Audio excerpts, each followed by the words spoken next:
guys, it's hot here.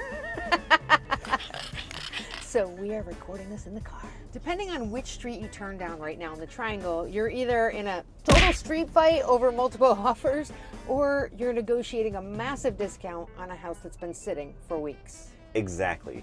Macro level city data won't save you here. The difference between a bidding war and a bargain comes down to micro neighborhood trends and how well a home is presented. And that is exactly where a great local realtor comes in. Here we go.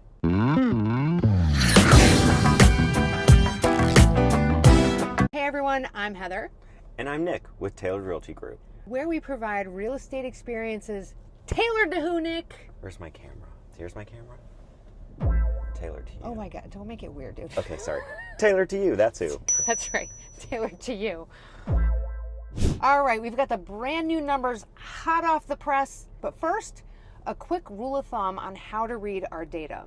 Our months of supply is a live, real-time snapshot of the active market right now over the last 30 days. And everything else we discussed, like prices and days on market, is closed data from the previous calendar month. That it's homes that are actually signed, sealed, delivered. Stevie Wonder. Just a quick heads up on those core numbers. Everything we're about to review is strictly based off of resale data, not new construction. And part of the reason that we do that, so that you guys know, is because the new construction data on the MLS is a little bit weird. They don't count days on market. You can't tell if things are pre-sale. So it kind of skews the data. So that's why we focus on resale, and that way month over month, you're comparing apples to apples. Now let's start with that live resale snapshot. Months of supply represents how long it would take to run out of homes if no new listings came on the market. A balanced market is around 4 to 6 months.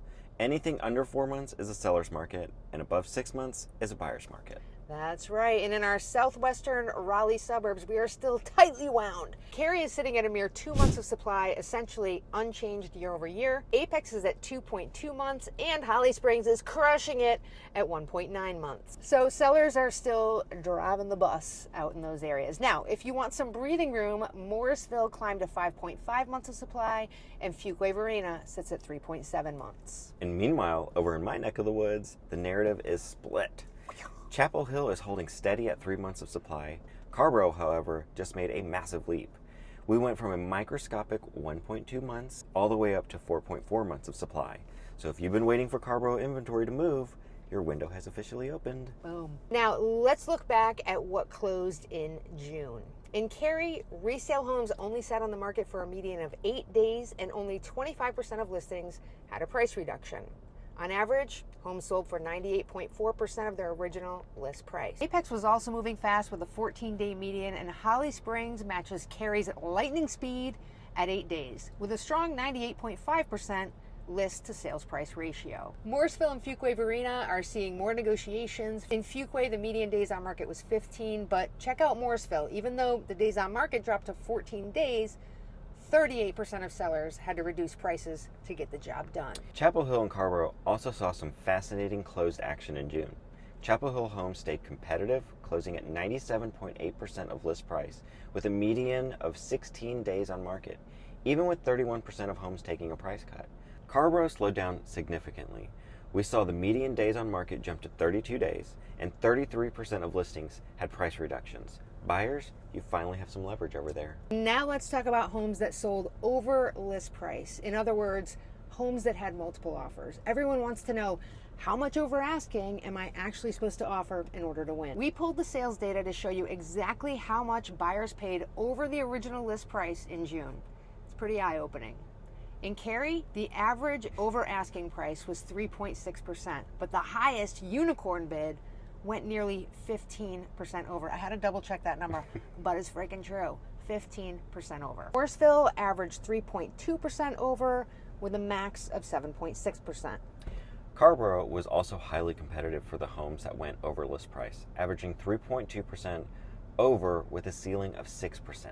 The rest of our towns, Apex, Holly Springs, Fuquay-Varina, and Chapel Hill, all averaged right around 1.8 to 2.7% over list, with max caps staying under 6.5%. Now, if you watched our previous video on multiple offer strategies, this is exactly what we mean by the 2% house versus the 11% house. Most winning buyers aren't losing their minds. They're making calculated bids between 2 and 3% over asking. That is your reality check. Exactly. If you're bidding on a standard lovely home, don't panic bid 10% over. Save those big unicorn numbers for that truly irreplaceable property, like Chapel Hill mid-century modern on an acre. Thanks for that visualization, Nick. Go back and watch our How to Win in a Multiple Offer Situation video if you want our full framework on how to run the next day test so you never feel like you overpaid. We'll throw the link to that somewhere up here. As always, we've also put together our monthly median price breakdown for every town by the type of property, and we'll put that up on the screen right now. Feel free to pause the video, find your town and the type of home you're looking to buy to see where the median prices are sitting. And we're back. So let's talk strategy. Right now, what's the play? For buyers, if you're looking for a bargain, let's be realistic, my friends. It's not going to be that gorgeous, fully updated resale house that Nick was just dreaming about in the hottest parts of Cary or Chapel Hill. To get a deal, you need to target the listings that are sitting on the market because maybe they're in a less favorable part of town or they weren't prepared or priced properly. That's where you can negotiate hard.